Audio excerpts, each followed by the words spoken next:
Muy buenas tardes, mi nombre es Ariana Parra y estoy hablando desde el estado Zulia. En este episodio queremos reflexionar sobre el impacto de la minería ilegal en el arco minero del Orinoco, un tema que no solo afecta al ambiente, sino también la salud de las comunidades y a los derechos que nuestra Constitución reconoce. Aunque cada uno de nosotros está en un estado distinto, hoy nos hemos unido, mis compañeros y yo, en este podcast para mostrar cómo este problema atraviesa fronteras y nos involucra a todos como venezolanos.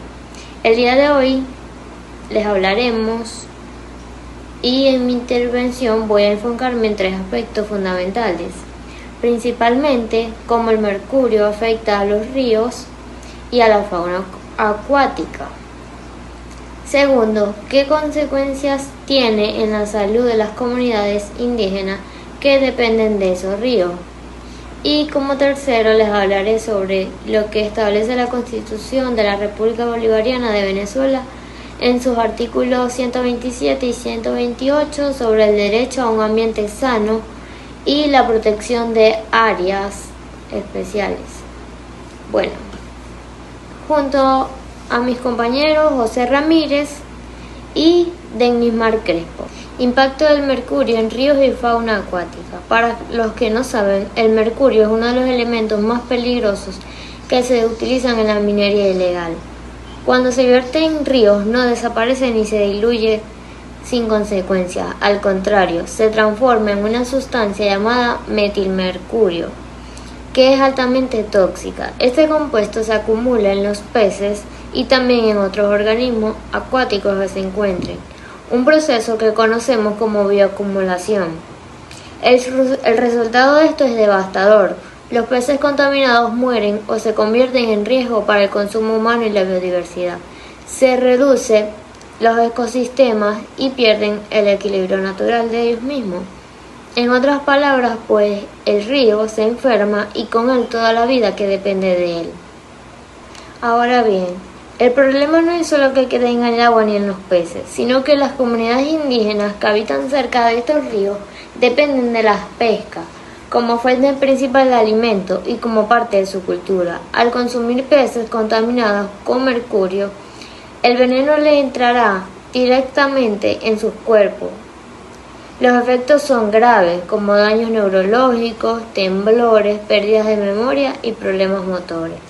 En niños se retrasa el desarrollo cognitivo y motor, y en los adultos llegan a haber hasta enfermedades renales y cardiovasculares. Esto significa que la minería ilegal no solo destruye el ambiente, sino que también pone en riesgo la salud y la vida de comunidades enteras que ellas son vulnerables. Frente a esta realidad es importante recordar lo que establece nuestra Constitución en el artículo 127, que reconoce el derecho de todas las personas a disfrutar de un ambiente sano, seguro y ecológicamente equilibrado. También el artículo 128, que por su parte obliga al Estado a proteger los parques nacionales, los monumentos naturales y todas las áreas de especial importancia ecológica. Sin embargo, lo que ocurre en el arco minero contradice directamente estos principios constitucionales. La minería ilegal vulnera el derecho a un ambiente sano y demuestra que las obligaciones de protección no se están cumpliendo como deberían. Bueno, espero que estén aprendiendo un poco más sobre estos temas con nosotros. Y como cierre, puedo decirles que el mercurio afecta el río y los peces, y también las personas. Las comunidades indígenas sufren estas consecuencias más graves y la Constitución, aunque reconoce y protege el derecho a un ambiente sano, también se ve vulnerada por la realidad de la minería ilegal. Y este problema no es solo ambiental, sino que también es social, cultural y jurídico. Por eso es urgente que se cumplan las leyes, que se proteja la vida de las comunidades y también que se defienda el ambiente como un derecho fundamental de todos los venezolanos. Muchas gracias por escucharme y más adelante les hablarán mis compañeros José Ramírez y Dennismar Crespo. Hola, ¿cómo están? Como ya nos presentó nuestra compañera Ariana Parra, pues yo voy a tocar tres aspectos en específico, lo principal, una responsabilidad y una solución jurídica que debe llevar estos temas. Por ejemplo, un enfoque que explica quién paga y cómo defender legalmente. Esto lleva tipos de responsabilidad, una penal, administrativa y civil. Una penal que va contra las personas, mineros, ilegales o funcionarios con cárcel por delitos ambientales según la ley penal del ambiente. Una administrativa con multas, cláusulas, impuestos por el Estado a quienes incumplen permisos. Y una civil, la obligación de pagar por los daños causados a las comunidades y restaurar el ecosistema. En esto se puede usar amparo, sí. Es la herramienta más rápida que puede explicar cualquier ciudadano. Puede interponer un amparo ambiental basado en el artículo 127. Los invito a que lo lean y se hidraten un poco de él, de la Constitución de la República Bolivariana de Venezuela, para detener de inmediato la actividad que contamina los ríos, ya que está vulnerando el derecho a la vida y la salud. Tocando como segundo tema también, aquí quiero hablar un poco sobre la política pública de remediación. Es un enfoque también, o sea, no basta con prohibir, hay que curar la tierra. Por ejemplo, el vacío actual explica que actualmente la respuesta es reactiva, perseguir el delito, pero falta una política de remediación que debería incluir programas de descontaminación de mercurio en sedimentos fluviales, sustitución de fuente de proteína para indígenas, que no dependan solo de peces contaminados, uso de tecnologías limpias. Cita clave, la Ley Orgánica del Ambiente ya establece el principio de quien contamina paga y repara. Solo falta voluntad política para ejecutar planes técnicos. Ya finalizo mi participación en la temática de este podcast, pero como último quisiera tocar algo en específico sobre reformas legales y vacíos, ya que faltan leyes para cerrar el paso a lo que es la minería destructiva. Entonces hay 3 puntos en específico que, junto a nuestros compañeros en esta gran investigación para hidratarlos sobre todo este tema, buscamos 3 puntos en específico. Por ejemplo, el control del mercurio, o sea, proponer una ley en específica que prohíba estrictamente la importación y comercialización del mercurio, ya que entra mucho mercurio ilegalmente o por contrabando. Justicia indígena como segundo punto, ya que hay que reforzar la jurisdicción específica indígena para que sus autoridades tradicionales tengan más peso legal en la expulsión de mineros de todos sus territorios, obviamente. También llevar un monitoreo obligatorio. ¿Por qué? O sea, crear una reforma que obligue al Estado a publicar datos trimestrales sobre la calidad del agua en zonas mineras, para que no se oculte el nivel de toxicidad.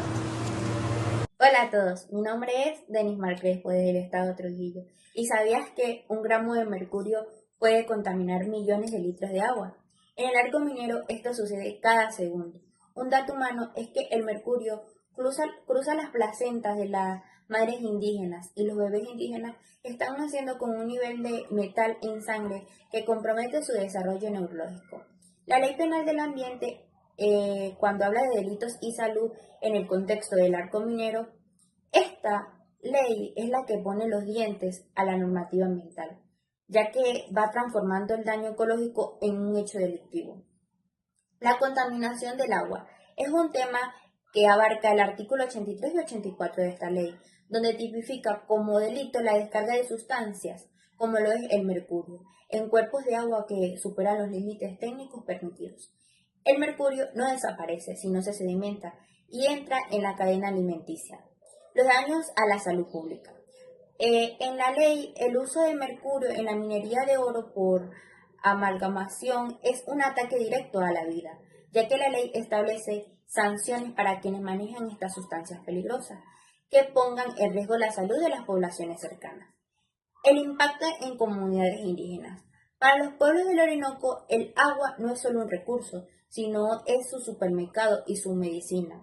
Contaminar el río bajo esta ley es un atentado contra su integridad física y cultural.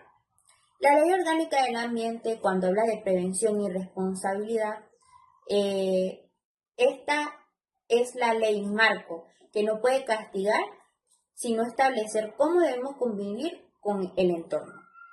El principio de prevención dicta que el Estado y los ciudadanos deben actuar antes de que el daño ocurra. En el arco minero este principio se rompe, ya que cuando se permite la actividad sin estudios de impacto ambiental previos y rigurosos, los principios de responsabilidad establecen que quien contamina debe reparar el daño, que es el famoso quien contamina, paga y repara. El problema en el arco minero es que el daño por mercurio es en muchos casos irreversible para el ecosistema y el genoma humano. Ahora bien, el debate de la responsabilidad, ¿quién es el culpable? En el derecho ambiental y en los derechos humanos, la respuesta suele ser compartida, pero diferenciada. En este caso, el Estado tiene la responsabilidad primaria, ya que por omisión o no vigilar, por acción, por decretar el área como zona minera sin consulta previa a indígenas y por no garantizar el derecho constitucional a un ambiente sano, grupos ilegales también son los ejecutores directos, ya que al usar mercurio y técnicas destructivas fuera de la norma cometen delitos ambientales y violan la soberanía del territorio. La cadena del suministro, incluso quienes compran ese oro manchado, tienen una responsabilidad ética y en algunos países es legal por financiar el ecocidio. Ahora bien, para finalizar, no se trata de elegir a un solo culpable, sino es una estructura donde el Estado pone la mesa o deja la puerta abierta y los grupos ilegales ejecutan el daño. Ambos son responsables del deterioro o de la salud de los pueblos Yanomami, Yecuán y Sename.